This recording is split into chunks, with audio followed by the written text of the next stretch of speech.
کچھ کہانیاں انسان کی سوچ و سمجھ کے دریچوں کو کھولتی ہے تو کچھ کہانیوں سے ہم نصیحت حاصل کرتے ہیں۔ اکثر کہانی کا اختتام ہمیں زندگی کا ایک سبق سکھاتا ہے۔ بسم اللہ الرحمن الرحیم۔ السلام علیکم۔ پرانے زمانے کی یہ بات ہے، ایک بادشاہ تھا، اس کی کوئی اولاد نہ تھی، اس لیے بادشاہ اور ملکہ بڑے اداس رہا کرتے تھے۔ ایک دن بادشاہ کے دربار میں ایک بزرگ آئے، اس نے ملکہ کی خدمت میں بیش قیمت ہیرا پیش کیا۔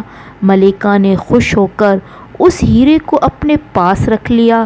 ملکہ اس ہیرے پر بڑا فخر محسوس کیا کرتی اور کہا کرتی کہ ایسا ہیرا دنیا میں کسی اور کے پاس نہیں ہے۔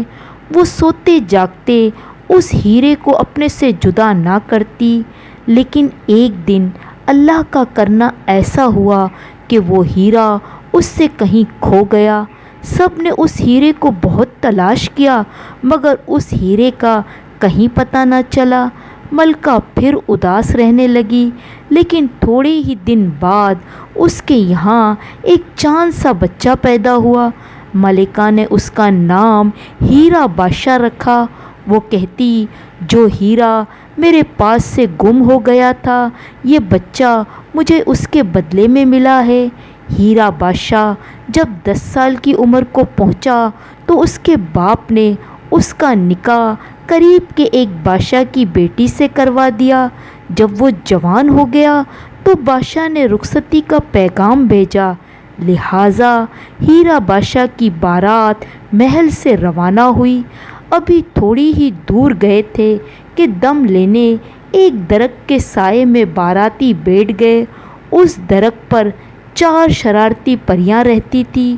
وہ شہزادے کو بگھی سے نکال کر لے گئی۔ سپاہیوں نے جب بگھی کے اندر دیکھا تو بگھی خالی تھی۔ الٹے پاؤں بادشاہ کے پاس پہنچے اور ڈرتے ڈرتے سارا حال بادشاہ اور ملکہ کو کہہ سنایا۔ انہوں نے سنا تو ان کے پاؤں تلے سے زمین نکل گئی، مگر انہوں نے اس بات کو لڑکی والوں سے چھپایا اور کہا کہ ہمارے یہاں رواج ہے، شہزادے کی تلوار اور رومال سسرال بھیج دیتے ہیں اور دلہن گھر آ جاتی ہے تو دولہا اس کا استقبال کرتا ہے۔ دوسرے بادشاہ نے اپنی بیٹی کو بہت سارا جہیز دے کر رخصت کر دیا۔ جب دلہن اپنے سسرال پہنچی تو ایک دن گزر گیا، پھر دوسرا دن بھی گزر گیا، لیکن جس سے اس کی شادی ہوئی تھی اس کی اب تک اس نے صورت نہ دیکھی۔ ایک کنیز نے شہزادی کو سب حال بتا دیا۔